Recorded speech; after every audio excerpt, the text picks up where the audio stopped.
नमस्कार। Spread piece channel में आपका स्वागत है। आज हम आपको सुनाएंगे विष्णु प्रभाकर की एक खूबसूरत कहानी, मैं जिंदा रहूंगा। दावत कभी की समाप्त हो चुकी थी। मेहमान चले गए थे और चांद निकल आया था। प्राण ने मुक्त हास्य बिखेरते हुए राज की ओर देखा। उसको प्रसन्न करने के लिए वह इसी प्रकार के प्रयत्न किया करता था। उसी के लिए वह मसूरी आया था। राज की दृष्टि तब दूर पहाड़ों के बीच नीचे जाने वाले मार्ग पर अटकी थी। हल्की चांदनी में वह धुंधला बल खाता मार्ग अतीत की धुंधली रेखाओं की ओर भी धुंधला कर रहा था। सच तो यह है कि तब वह भूत और भविष्य में उलझी अपने में खोई हुई थी। प्राण के मुक्त हास्य से वह कुछ चौंकी, दृष्टि उठाई। न जाने उसमें क्या था। प्राण कांप उठा, बोला, तुम्हारी तबीयत तो ठीक है? राज ने उस प्रश्न को अनसुना करके धीरे से कहा, आपके दाहिनी ओर जो युवक बैठा था उसको आप अच्छी तरह जानते हैं। किसको? वह जो नीला कोट पहने था? हाँ वही। वह किशन के पास ठहरा हुआ है। किशन की पत्नी नीचे गई थी, इसीलिए मैंने उसे यहां आने को कह दिया था। क्यों, क्या तुम उसे जानती हो? नहीं नहीं, मैं वैसे ही पूछ रही थी। मैं समझ गया। वह दिलीप को बहुत प्यार कर रहा था। कुछ लोग बच्चों से बहुत प्रेम करते हैं। हाँ, पर उसका प्रेम बहुत से कुछ अधिक था। क्या मतलब? तुमने तो देखा ही था, दिलीप उनकी गोद से उतरना नहीं चाहता था। प्राण ने हंसते हुए कहा, बच्चा सबसे अधिक प्यार को पहचानता है। उसका हृदय शरद की चांदनी से भी निर्मल होता है। तभी दोनों की दृष्टि सहसा दिलीप की ओर उठ गई। वह पास ही पलंग पर मखमली लिहाफ ओढ़े सोया था। उसके सुनहरे घुंघराले बालों की एक लट मस्तक पर आ गई थी। गौर वर्ण पर उसकी सुनहरी छाया चंद्रमा के प्रकाश के समान बड़ी मधुर लग रही थी। बच्चा सहसा मुस्कुराया। राज फुसफुसाई, कितना प्यारा है। प्राण बोला, ऐसा जान पड़ता है कि शैशव को देखकर ही किसी ने प्यार का आविष्कार किया था। दोनों की दृष्टि मिली। दोनों समझ गए कि इन निर्दोष उक्तियों के पीछे कोई तूफान उठ रहा है, पर बोला, कोई कुछ नहीं। राज ने दिलीप को प्यार से उठाया और अंदर कमरे में ले जाकर लिटा दिया। मार्ग में जब वह कंधे से चिपका हुआ था, तब राज ने उसे तनिक भींच दिया। वह कुनमुनाया, पर पलंग पर लेटते ही शांत हो गया। वह तब कई क्षण खड़ी खड़ी उसे देखते रही। लगा जैसे आज से पहले उसने बच्चे को कभी नहीं देखा था, पर शीघ्र ही उसका वह आनंद भंग हो गया। प्राण ने आकर कहा, अरे ऐसे क्या देख रही हो राज? कुछ नहीं। वह हंसा। जान पड़ता है प्यार में भी छूत होती है। राज ने वहां से हटते हुए धीरे से कहा, सुनिए, अपने उन मित्र के मित्र को अब यहां कभी न बुलाइए। इन शब्दों में प्रार्थना नहीं थी, भय था। प्राण की समझ में नहीं आया। चकित सा बोला, क्या मतलब? राज ने कुछ जवाब नहीं दिया। वह चुपचाप बाहर चली गई और अपने स्थान पर बैठकर पहले की भांति उस बल खाते हुए मार्ग को देखने लगी। नीचे कुलियों का स्वर बंद हो गया था। ऊपर बादलों ने सब कुछ अपनी छाया में समेट लिया था। चंद्रमा का प्रकाश भी उसमें इस तरह घुल मिल गया था कि उनकी भिन्नता रहस्यमय हो उठी थी। राज को लगा बादलों की वह धुंध उसके अंदर भी प्रवेश कर चुकी है और उसकी शांति को लील गई है। सहसा उसकी आंखें भर आईं और वह एक झटके के साथ कुर्सी पर लुढ़क कर फूट फूट कर रोने लगी। प्राण सब कुछ देख रहा था। वह न सकपकाया न क्रुद्ध हुआ। उसी तरह खड़ा हुआ उस फूटते आवेग को देखता रहा। जब राज के उठते हुए निश्वास कम हुए और उसने उठकर आंखें पोंछ डालीं, तब उसने कहा, दिल का बोझ उतर गया, आओ तनिक घूम आए। राज ने भीगी दृष्टि से उसे देखा। एक क्षण ऐसे ही देखती रही, फिर बोली, प्राण, मैं जाना चाहती हूं। कहां? कहीं भी। प्राण बोला, दुनिया को जानती हो? क्षण भर पहले यहां सब कुछ स्पष्ट था, पर अब नहीं है। सब कुछ बादलों की धुंध में खो गया है। मैं भी इस धुंध में खो जाना चाहती हूं। प्राण ने दोनों हाथ हवा में हिलाए और गंभीर होकर कहा, तुम्हारी इच्छा, तुम्हें किसी ने बांधा नहीं है, जा सकती हो। राज उठी नहीं, उसी तरह बैठी रही और सोचती रही। रात आकर चली गई। उसका सोचना कम नहीं हुआ, बल्कि और भी गहरा हो उठा। उसने दिन भर दिलीप को अपने से अलग नहीं किया। स्वयं ले जाकर माल पर झूले में झुला लाई, स्वयं घुमाने ले गई और फिर खिला पिलाकर सुलाया भी स्वयं। बहुत देर तक लोरी सुनाई, थपथपाया, सहलाया। वह सो गया तो रोई और रोते रोते बाहर बरामदे में जाकर अपने स्थान पर बैठ गई। वही चंद्रमा का धुंधला प्रकाश, वही बादलों की धुंध, वही प्रकृति की भांति ऊपर अपूर्व शांति और अंदर तूफान की गरज।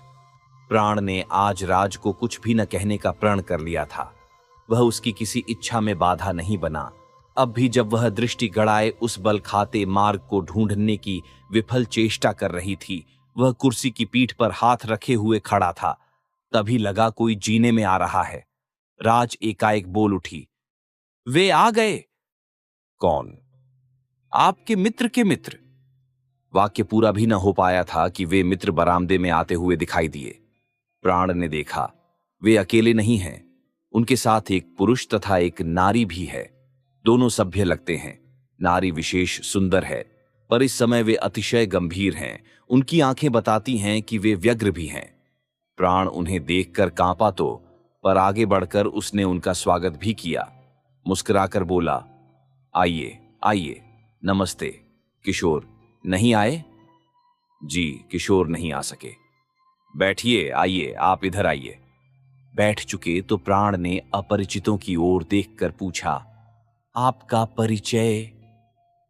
ये मेरी बहन है और ये बहनोई। ओह, प्राण मुस्कुराया, हाथ जोड़े, दृष्टि मिली, जैसे कुछ हिला हो, फिर भी संभल कर बोला, आप आजकल कहां रहते हैं? मित्र ने दीर्घ निश्वास लेकर कहा, कहां रहते? विधाता ने ऐसा उखाड़ा है कि कहीं जमते ही नहीं बनता। प्राण बोला, हां भाई, वह तो जैसा हुआ सभी जानते हैं, पर उसकी चर्चा किससे करें? और फिर मुड़क कर राज से, जो बुद्ध बनी बैठी थी, कहा, अरे भाई, चाय वाय तो देखो। मित्र एकदम बोले, नहीं नहीं, चाय के लिए कष्ट न करें, इस वक्त तो एक बहुत आवश्यक काम से आए हैं। प्राण बोलो, कहिए। मित्र कुछ झिझके। प्राण ने कहा, शायद एकांत चाहिए। जी, आइए, उधर बैठेंगे। वह उठा और कोने में पड़ी हुई एक कुर्सी पर जा बैठा। मित्र भी पास की दूसरी कुर्सी पर बैठ गए। एक क्षण रुककर बोले, क्षमा कीजिए, आपसे एक प्रश्न पूछना चाहता हूं। है तो वह बेहुदा ही। कोई बात नहीं, प्राण मुस्कुराया, प्रश्न पूछना कभी बेहुदा नहीं होता। मित्र ने एकदम सकपका कर पूछा, दिलीप आपका लड़का है? प्राण का हृदय धक धक कर उठा। ओह, यह बात थी। उसने अपने को संभाला और निश्चित स्वर में कहा, जी हां, आज तो वह मेरा ही है। आज तो? जी हां, वह सदा मेरा नहीं था। सच? जी हां, काफले के साथ लौटते हुए राज ने उसे पाया था। क्या? मित्र हर्ष और अचरज से कांप उठे। कहां पाया था?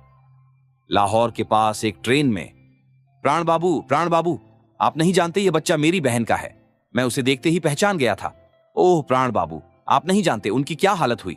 और उछलकर उसने पुकारा, भाई साहब, भाई साहब। रमेश मिल गया और फिर प्राण को देखकर कहा, आप प्रमाण चाहते हैं? मेरे पास उसके फोटो हैं, यह देखिए। और उसने जेब से फोटो पर फोटो निकालकर सकपकाए हुए प्राण को चकित कर दिया। क्षण भर में वहां का दृश्य पलट गया। रमेश के माता पिता पागल हो उठे। मां ने तड़प कर कहा, कहां है रमेश, कहां है? राज ने कुछ नहीं देखा। वह शीघ्रता से अंदर गई और दिलीप को छाती से चिपकाकर फपक उठी। दूसरे ही क्षण वे सब उसके चारों ओर इकट्ठे हो गए। वे सब उद्विग्न थे, पर प्राण अब भी शांत था। उसने धीरे से राज से कहा, राज, दिलीप की मां आ गई है। उसकी मां? राज ने फफकते हुए कहा, तुम सब चले जाओ, तुम यहां क्यों आए? दिलीप मेरा है, मैं उसकी मां हूं। दिलीप रमेश की मां रोती हुई बोली, सचमुच मां तुम ही हो, तुमने उसे पुनर्जन्म दिया है। सुनकर राज कांप उठी। उसने दृष्टि उठाकर पहली बार उस मां को देखा और देखती रह गई। तब तक दिलीप जाग चुका था और उस चिल्लपों में घबराकर किसी भी शर्त पर राज की गोद में उतरने को तैयार नहीं था। वह नवागंतुकों को देखता और चीख पड़ता। साल भर पहले जब राजा ने उसे पाया था, तब वह पूरे वर्ष का भी नहीं था। उस समय सब लोग प्राणों के भय से भाग रहे थे। मनुष्य मनुष्य का रक्त उलीचने में होड़ ले रहा था। नारी का सम्मान और शिशु का शैशव सब पराभूत हो चुके थे। मनुष्य का मनुष्यत्व ही नष्ट हो चुका था। भागते मनुष्यों पर राह के मनुष्य टूट पड़ते और लाशों का ढेर लगा देते। रक्त बहता और उसके साथ ही बह जाती मानवता। ऐसी ही एक टेरन में राज भी थी। हमला होने पर जब वह संजाहीन सी अज्ञात दिशा की ओर भागी तो एक बर्थ के नीचे से अपने सामान के भुलावे में वह जो कुछ उठाकर ले गई वही बाद में दिलीप बन गया। यह एक अद्भुत बात थी। अपनी अंतिम संपत्ति खोकर उसने एक शिशु को पाया जो उस रक्त वर्षा के बीच बेखबर सोया हुआ था। उसने कैंप में आकर जब उस बालक को देखा तो अनायास ही उसके मुंह से निकला, मेरा सब कुछ मुझसे छीनकर आपने यह कैसा दान दिया है प्रभु। लेकिन तब अधिक सोचने का अवसर नहीं था। वह भारत की ओर दौड़ी। मार्ग में वे अवसर आए जब उसे अपने और उस बच्चे के बीच किसी एक को चुनना था, पर हर बार वह प्राणों पर खेलकर उसे बचा लेने में सफल हुई। मौत भी जिस बालक को उससे छीनने में असफल रही वही अब कुछ क्षणों में उससे अलग हो जाएगा, क्योंकि वह उसका नहीं था, क्योंकि वह उसकी मां नहीं थी। नहीं नहीं, दिलीप उसका है। और वह फफक फफक कर रोने लगी। प्राण ने और भी पास आकर धीरे से शांत स्वर में कहा, राज, मां बनने से भी एक बड़ा सौभाग्य होता है और वह है किसी के मातृत्व की रक्षा। नहीं नहीं, वह उसी तरह बोली, मैं वह सौभाग्य नहीं चाहती। सौभाग्य तुम्हारे न चाहने से वापस नहीं लौट सकता राज, पर हां, तुम चाहो तो दुर्भाग्य को सौभाग्य में पलट सकती हो। राज साहस प्राण की ओर देखकर बोली, तुम कहते हो मैं इसे दे दूं? मैं कुछ नहीं कहता, वह उन्हीं का है। तुम उनका खोया लाल उन्हें सौंप रही हो। इस कर्तव्य में जो सुख है उससे बड़ा सौभाग्य और क्या होगा। उस सौभाग्य को क्षणिक कायरता के वश होकर ठुकराओ नहीं राज। राज ने एक बार और प्राण की ओर देखा, फिर धीरे धीरे अपने हाथ आगे बढ़ाए और दिलीप को उसकी मां की गोदी में दे दिया। उसके हाथ कांप रहे थे, होंठ कांप रहे थे। जैसे ही दिलीप को उसकी मां ने छाती से चिपकाया, राज ने रोते हुए चिल्लाकर कहा, जाओ, तुम सब चले जाओ, अभी इसी वक्त।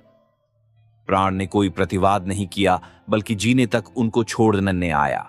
उन लोगों ने बहुत कुछ कहना चाहा, पर उसने कुछ नहीं सुना। बोला, मुझे विश्वास है बच्चा आपका है, वह आपको मिल गया। आपका सा सौभाग्य सबको प्राप्त हो, लेकिन मेरी एक प्रार्थना है। जी कहिए, हमें आपकी हर बात स्वीकार है। प्राण ने बिना सुने कहा, कृपा कर अब आप लोग इधर ना आए। वे चौंके, क्या? जी, आपकी बड़ी कृपा होगी, पर सुनिए तो। प्राण ने कुछ न सुना और अगले दिन मसूरी को प्रणाम करके आगे बढ़ गया। राज की अवस्था मुर्दे जैसी थी। वह पीली पड़ गई थी, उसके नेत्र सूज गए थे। प्राण ने उस क्षण के बाद फिर एक शब्द भी ऐसा नहीं कहा जो उसे दिलीप की याद दिला सके। लेकिन याद क्या दिलाने से आती है? वह तो अंतर में सोते की भांति उफनती है। राज के अंतर में भी उफनती रही।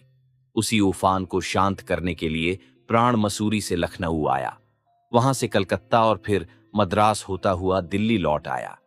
दिन बीत गए, महीने भी आए और चले गए। समय की सहायता पाकर राज दिलीप को भूलने लगी। प्राण ने फिर व्यापार में ध्यान लगाया, पर साथ ही उसके मन में एक आकांक्षा बनी रही। वह राज को फिर शिशु की अठखेलियों में खोया देखना चाहता था।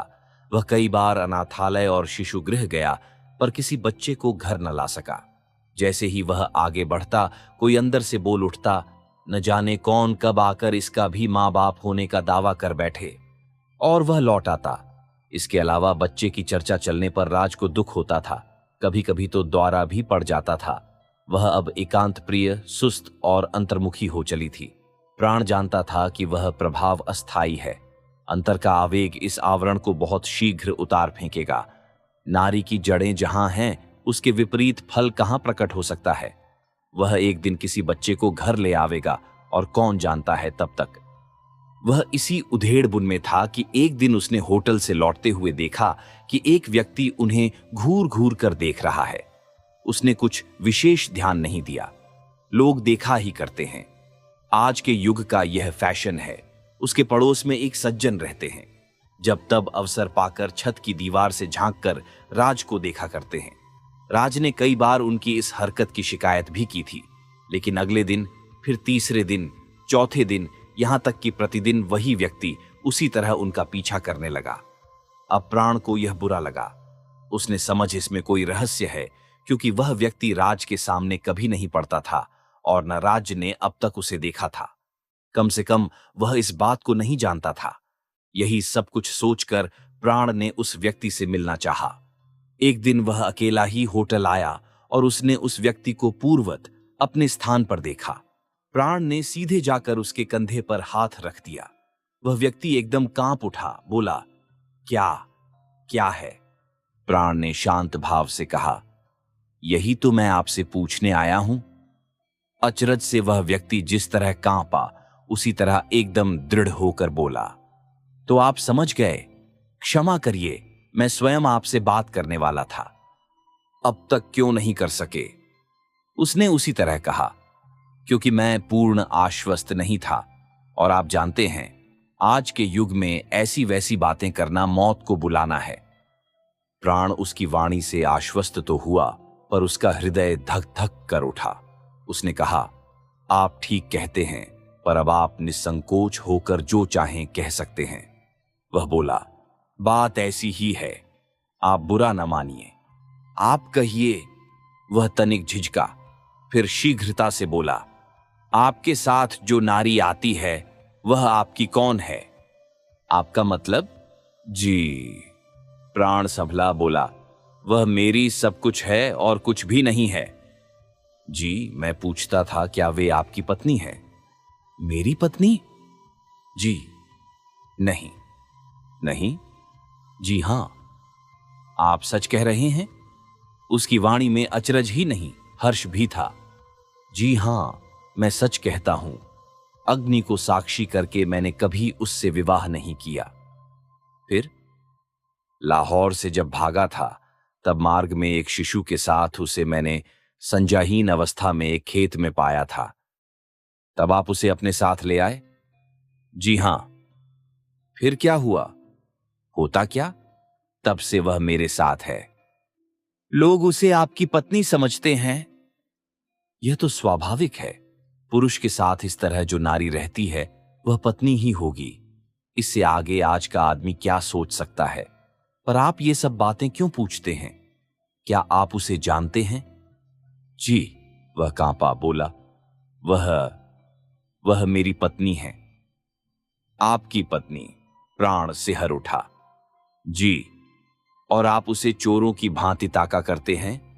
अब उसका मुंह पीला पड़ गया और नेत्र झुक गए, पर दूसरे ही क्षण न जाने क्या हुआ, उसने एक झटके के साथ गर्दन ऊंची की, बोला, उसका एक कारण है, मैं उसे छिपाऊंगा नहीं। उन मुसीबत के क्षणों में मैं उसकी रक्षा नहीं कर सका था। प्राण न जाने क्यों हंस पड़ा। छोड़कर भाग गए थे। अक्सर ऐसा होता है। भागा तो नहीं था, पर प्राणों पर खेलकर उस तक आ नहीं सका था। वह जानती है? नहीं कह सकता। आपको भय है कि वह जानती होगी? भय तो नहीं, पर ग्लानि अवश्य है। प्राण के भीतर के मन को जैसे कोई धीरे धीरे छुरी से चीरने लगा हो, पर ऊपर से वह उसी तरह शांत स्वर में बोला, तो राज आपकी पत्नी है, सच? उस व्यक्ति ने रूंधे कंठ से कहा, कैसे कहूं, मैंने उसको ढूंढने के लिए क्या नहीं किया। सभी कैंपों में, रेडियो स्टेशन पर, पुलिस में, सभी जगह उसकी रिपोर्ट मौजूद है। प्राण बोला, आप उसे ले जाने को तैयार हैं? वह झिझका नहीं, कहा, जी, इसीलिए तो रुका हूं। आपको किसी प्रकार का संकोच नहीं? संकोच? उसने कहा, संकोच करके मैं अपने पापों को और नहीं बढ़ाना चाहता। महात्मा जी। तो फिर आइए। प्राण ने शीघ्रता से उसकी बात काटते हुए कहा, मेरे साथ चलिए। अभी? इसी वक्त? आप कहां रहते हैं? जालंधर। काम करते हैं? जी हां, मुझे स्कूल में नौकरी मिल गई है। आपके बच्चे तो दोनों मारे गए थे? जी, एक बच गया था। सच? जी, एक बच गया था। सच? जी, वह मेरे पास है। प्राण का मन अचानक हर्ष से खिल उठा। शीघ्रता से बोला, तो सुनिए, राज घर पर है, आप उसे अपने साथ ले जाइए, मैं पत्र लिखे देता हूं। आप नहीं चलेंगे? जी नहीं, मैं बाहर जा रहा हूं। लखनऊ में एक आवश्यक कार्य है। 3-4 दिन में लौटूंगा, आप उसे ले जाइएगा। कहना उसका पुत्र जीवित है, मुझे देखकर वह दुखी होगी, समझे ना? समझ गया। आप भाग्यवान हैं। मैं आपको बधाई देता हूं और आपके साहस की प्रशंसा करता हूं। वह व्यक्ति कृतज्ञ, अनुग्रहित कुछ जवाब दे कि प्राण ने एक परचा उसके हाथ में थमाया और बिजली की भांति गायब हो गया। पत्र में लिखा था, राज, बहादुर लोग गलती कर सकते हैं, पर धोखा देना उनकी प्रकृति के विरुद्ध है। फिर भी 2 शब्द मुझे तुम्हारे पास लाने को पर्याप्त हैं। प्रयत्न करना उनकी आवश्यकता न पड़े। मुझे जानती हो, मरने तक जीता रहूंगा। प्राण। यह व्यक्ति ठगा सा बहुत देर तक वहीं खड़ा रहा। कंगाल की फटी झोली में कोई रत्न डाल गया हो, ऐसी उसकी हालत थी। पर जन्म से तो वह कंगाल नहीं था, इसलिए साहस ने उसे धोखा नहीं दिया और वह प्राण के बताए मार्ग पर चल पड़ा। पूरे 15 दिन बाद प्राण लौटा। जब तक उसने द्वार को नहीं देखा, उसके प्राण सकते में आए रहे। जब देखा कि द्वार बंद है और उसका चिरपरिचित ताला लगा है, तो उसके प्राण तेजी से कांपे। किवाड़ खोलकर वह ऊपर चढ़ता ही चला गया। आगे कुछ नहीं देखा, देखा ही नहीं सका। पालना पड़ा था, उसे ठोकर लगी और वह पलंग की पट्टी से जा टकराया। मुख से एक आह निकली। माथे में दर्द का अनुभव हुआ। खून देखा, फिर पालना देखा, फिर पलंग देखा, फिर घर देखा। सब कहीं मौन का राज्य था। प्रत्येक वस्तु पूर्वत अपने स्थान पर सुरक्षित थी। प्राण के मन में उठा, पुकारें, राज, पर वह कांपा। राज कहां है? राज तो चली गई। राज का पति आया था, राज का पुत्र जीवित है। सुख भी कैसा छल करता है, जाकर लौट आता है। राज को पति मिला, पुत्र मिला, दिलीप को मां बाप मिले, और मुझे क्या मिला? उसने गर्दन को जोर से झटका दिया। फुसफुसाया, ओह, मैं कायर हो चला। मुझे तो वह मिला जो किसी को नहीं मिला। तभी सहसा पास की छत पर खटखट हुई। राज को घूरने वाले पड़ोसी ने उधर झांका। प्राण को देखा तो गंभीर होकर बोला, आप आ गए? जी हां। कहां चले गए थे? लखनऊ। बहुत आवश्यक कार्य था क्या? आपके पीछे तो मुझे खेद है। जी, क्या? आपकी पत्नी? मेरी पत्नी? जी, मुझे डर है वह किसी के साथ चली गई। चली गई? सच? आपने देखा था? प्राण बाबू, मैं तो पहले ही जानता था। उसका व्यवहार ऐसा ही था। कोई 15 दिन हुए आपके पीछे एक व्यक्ति आया था। पहले तो देखते ही आपकी पत्नी ने उसे डांटा। आपने सुना? जी हां, मैं यहीं था। शोर सुनकर देखा, वह क्रुद्ध होकर चिल्ला रही है, जाओ, चले जाओ। तुम्हें किसने बुलाया था? तुम क्यों आए? मैं उन्हें पुकारती हूं। सच? ऐसा कहा? जी हां। फिर क्या प्राण बाबू? वे बाबू साहब बड़े ढीठ निकले। गए नहीं। एक पत्र आपकी पत्नी को दिया, फिर हाथ जोड़े, पैरों में पड़ गए। क्या यह सब आपने देखा था? जी हां, बिल्कुल साफ देखा था। फिर वे पैरों में पड़ गए, पर आपकी पत्नी रोती रही। तभी अचानक उसने न जाने क्या कहा, वह कांप कर वहीं गिर पड़ी। फिर तो उसने, क्या कहूं, लाज लगती है। जी में तो आया कि कूदकर उसका गला घोटा दूं, पर मैं रुक गया। दूसरे का मामला है, आप आते ही होंगे। रात तक राह देखी, पर आप नहीं आए। सवेरे उठकर देखा तो वे दोनों लापता थे। उसी रात चले गए? जी हां। प्राण ने सांस खींची, तो वे सच्चे थे, बिल्कुल सच्चे। पड़ोसी ने कहा, क्या? जी हां, उन्होंने वही किया जो उन्हें करना चाहिए था। और फिर अचरज से बुत बने पड़ोसी की ओर देखकर बोला, वे भाई राज के पति थे। राज के पति? चकित पड़ोसी और भी अचकचाया। जी हां, पंजाब से भागते हुए हम लोगों के साथ जो कुछ हुआ वह तो आप जानते ही हैं। राज को भी मैंने लाशों के ढेर में से उठाया था। वह तब जानती थी कि उसकी पति मर गए हैं, इसीलिए वह मेरे साथ रहने लगी। पड़ोसी अभी तक अचकचा रहे थे, बोले, आपके साथ रहने पर भी उन्हें राज को ले जाने में संकोच नहीं हुआ? प्राण ने कहा, सो तो आपने देखा ही था। वह क्या कहे, फिर भी ठगा सा बोला, आपका अपना परिवार कहां है? भागते हुए मेरी पत्नी और मां बाप दरिया में बह गए। बच्चे एक एक करके रास्ते में सो गए। भाई साहब, पड़ोसी जैसे चीख पड़ेंगे, पर वे बोल भी न सके। मुंह उनका खुले का खुला रह गया और दृष्टि स्थिर हो गई। आप सुन रहे थे विष्णु प्रभाकर की रोचक